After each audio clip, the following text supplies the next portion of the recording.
So we'll meet, Absolutely. keep meeting, and whenever the ambassador joins, please bring him to. We will do that. We will do that. Very Thank nice you. with you. Nice to Very meet nice. you. I'll give you my card. Yeah, yeah, sure. WhatsApp's on the back. If Yeah, there's yeah. anything. Yeah, I'll do that. I'll save the number also. Thank you. You have my number. Yeah, I have. Sir आज US के delegation के साथ meeting हुई है, कौन कौन से वो मुद्दे थे उन पर चर्चाएं हुई? यूएस की जो एम्बेसी है भारत में, उसके कई प्रतिनिधि जो हैं, उसके ऑफिसर्स जो हैं, मैं दिल्ली था तो हमारे साथ अक्सर संपर्क में रहा करते थे, प्रधानमंत्री कार्यालय में आते जाते थे। उन्हीं लोगों में से आज जो दो लोग आए थे, वहाँ एक तो एडवाइज़र हैं श्री सुकेतु जी, और दूसरे ग्राहम जो है वो वहाँ मिनिस्टर काउंसिलर हैं पॉलिटिकल अफेयर्स के। ये दोनों लोग आज आए थे और हमारे भारत के और अमेरिका के संबंधों के बारे में खुली चर्चा हुई। हम लोगों ने काफ़ी चीज़ें एक दूसरे से जानी समझी। नए एम्बेसडर भी अमेरिका के भारत में आने वाले हैं, उनके बारे में भी चर्चा हुई। वो मेयर रह चुके हैं तो उनकी मैंने कहा कि वो आते हैं तो चूँकि हम अर्बन डेवलपमेंट के मिनिस्टर हैं तो उनको ले आइए उत्तर प्रदेश, और हम अपने नगरों को दिखाएंगे भी और उनसे सीखेंगे भी कैसे हम बेहतर कर सकें।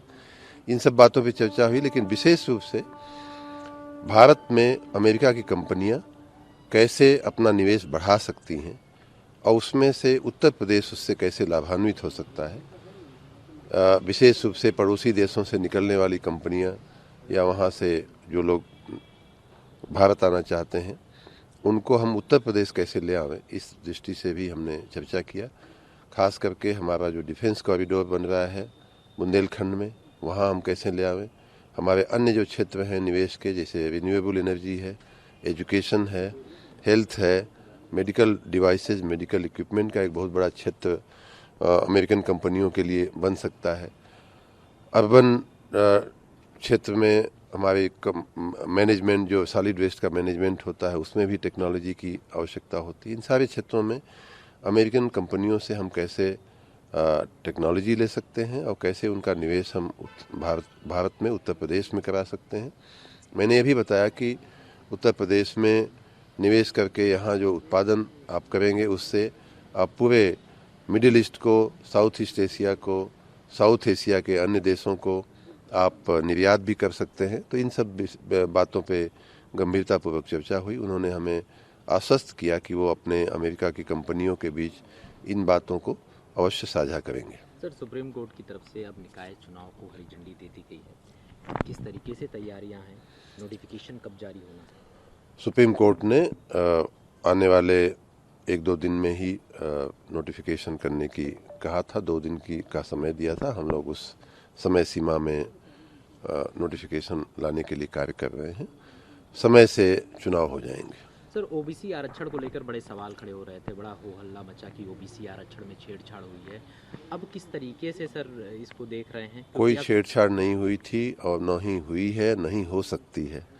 ये एक पॉलिटिकल स्टंट था उन लोगों का जिनके मन में पाप छिपा हुआ था कि उन्होंने अपने निजी स्वार्थ के लिए पूरी चुनाव की प्रक्रिया को भी एक तरह से डिरेल किया। ओबीसी के आरक्षण की जो बात है उसको भी गलत ढंग से प्रस्तुत किया।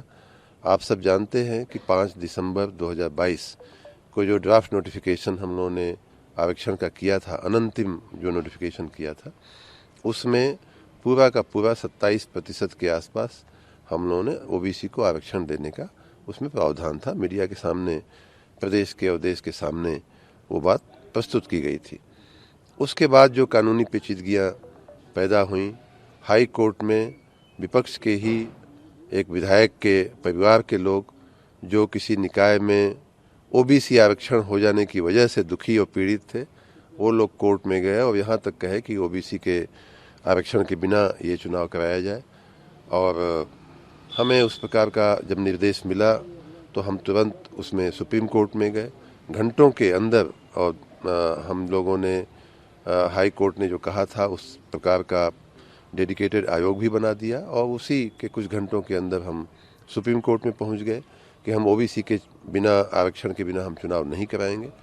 हमने स्वयं, माननीय मुख्यमंत्री जी ने स्वयं बार बार ये जनता को और ख़ास करके ओबीसी वर्ग को आश्वस्त किया था कि हम बिना ओबीसी को आरक्षण दिए हुए चुनाव नहीं कराएंगे। ये हमारा कमिटमेंट था और मैं माननीय सुप्रीम कोर्ट का धन्यवाद देना चाहूँगा कि माननीय सुप्रीम कोर्ट ने भी हमारी सरकार की इस भावना को, ओबीसी समाज की भावना को, देश के लोकतांत्रिक ढांचे को पूरी तरह से समझते हुए ओबीसी के आरक्षण के साथ ही चुनाव कराने का उस समय भी आदेश दिया था और अभी भी माननीय सुप्रीम कोर्ट के आदेश के अनुसार हम ओबीसी सहित सभी वर्गों के आरक्षण सुनिश्चित करते हुए हम चुनाव कराएंगे। सर अब जब सुप्रीम कोर्ट का भी आदेश आ गया, उसके बाद अब समाजवादी पार्टी ये कह रही है कि जातिगत जनगणना आप करानी चाहिए सरकार को, अगर वो सही मायने में ओबीसी को का हक देना चाहते हैं तो जातिगत जनगणना कराएं। माननीय हाई कोर्ट के आदेशानुसार जो ओबीसी के आरक्षण के लिए जो आयोग का गठन करना था वो हमने गठन किया, उसकी रिपोर्ट आ गई। माननीय सुप्रीम कोर्ट ने उस रिपोर्ट को मान्य ठहराया, उन्होंने देखा और मान्य ठहराया। अब और कोई कड़ी बचती नहीं है सुप्रीम कोर्ट के आदेश के बाद। फिर भी ये कन्फ्यूजन क्रिएट करके अपनी राजनीतिक रोटी सेंक रहे हैं, सेंकते रहेंगे, लेकिन वो रोटी पकने वाली नहीं है उनकी। सर अंतिम सवाल करूंगा, लगातार ओबीसी समुदाय का जिस तरीके से राहुल गांधी ने वो अपमान किया, उसको लेकर अब एक बड़ा माहौल क्रिएट हुआ। तो आज भूपेश बघेल यहाँ पर मौजूद थे, छत्तीसगढ़ के सीएम हैं, उन्होंने कहा कि जब अखिलेश यादव भी ओबीसी परिवार से आते हैं, जब वो बंगला खाली किए सीएम पद से हटने के बाद, उनके पूरे घर को गंगा जल से धुलवाया गया, तो क्या वो ओबीसी का सम्मान था? ओबीसी का सम्मान कौन कितना करता है वो उसका दिल और उसका दिमाग ही जानता है। ये लोग स्वयं ओबीसी के कितने हितैषी हैं ये उस समय देखने और परखने का समय होता है जब वो टिकटों का बंटवारा करते हैं। ये उस समय देखना चाहिए जब ये लोग नौकरियों का बंटवारा करते हैं। क्यों एक ही समुदाय के लोगों को यूपी पीसीएस की सारी नौकरियां मिलती थीं इनके ज़माने में? क्यों एक ही समुदाय के लोगों को, क्यों एक ही परिवार के लोगों को राज्यसभा हो या लोकसभा हो या विधानसभा हो सारे टिकट दिए जाते थे? क्यों एक ही परिवार के लोग मंत्री बनते थे? क्यों एक ही परिवार के आधा आधा दर्जन लोग, एक एक दर्जन लोग लोकसभा और राज्यसभा में जाते थे? तो ये सब सवाल पिछड़ा वर्ग के समाज, ओबीसी समाज देख रहा है कि कौन किसका कितना हितैषी है। माननीय प्रधानमंत्री जी जो सबका साथ और सबका विकास, माननीय मोदी जी जो बात करते हैं उसमें सही रूप से उसको बिलीव करते हैं, उसमें मानते हैं। ये नहीं कि दिखाने के दांत कुछ और, खाने के दांत कुछ और। प्रकृति के प्रति उनके प्रेम को मैं सराहना करता हूँ। प्रकृति के तमाम तत्वों के प्रति अगर उनका प्रेम बढ़ रहा है तो मैं सराहना करता हूँ। लेकिन मुझे आश्चर्य ये हो रहा है कि जब उन्होंने 5 साल तक मुख्यमंत्री के रूप में कार्य किया, उनकी पार्टी ने 4-4 बार इस प्रदेश में शासन किया, उस समय भी सारस की चिंता कर सकते थे, उस समय भी प्रकृति की चिंता कर सकते थे, उस समय भी हमारे जानवरों की चिंता कर सकते थे। नहीं किया। रह रह के उनको पछतावा होता है, रह रह के उनको रात में सपने आते होंगे कि जो अब हो रहा है वो पहले हो सकता था।